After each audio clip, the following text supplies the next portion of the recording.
तो दोस्तों स्कैनिंग करने के बाद P0001 यानी कि फ्यूल रेगुलेटर कंट्रोल सॉकेट अगर आपको आ रहा है तो उसका लोकेशन कहाँ पे है और किस तरीके से उसको निकाला जाता है, किस तरीके से उसको इरेज किया जाता है, मैं इस वीडियो में बताऊंगा। तो चलिए शुरू करते हैं आज का वीडियो। और अभी तक आपने हमारे आईजी गैरेज चैनल को सब्सक्राइब नहीं किया तो नीचे जो लाल बटन आ रहा है उसको क्लिक मार के सब्सक्राइब जो है ज़रूर कर दीजिए।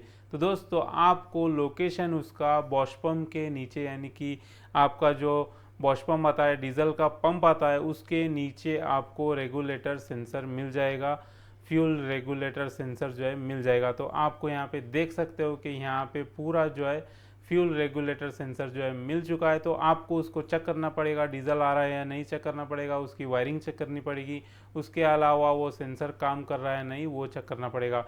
सभी चेक करने के बाद आपको उसको इरेज करना पड़ेगा कोड को, और इरेज करने के बाद आपका जो है कोड चला जाएगा।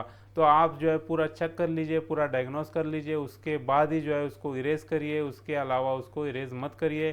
पूरा जो है चेक करिए कि क्यों प्रॉब्लम आ रही है और उसके बाद जो है उसको स्कैनिंग करके इरेज कर दीजिए उस कोड को। तो उम्मीद है कि आपको ये वीडियो पसंद आया होगा। पसंद आए तो लाइक करिए, शेयर करिए, सब्सक्राइब करिए और देखते रहिए आईजी गैरेज चैनल।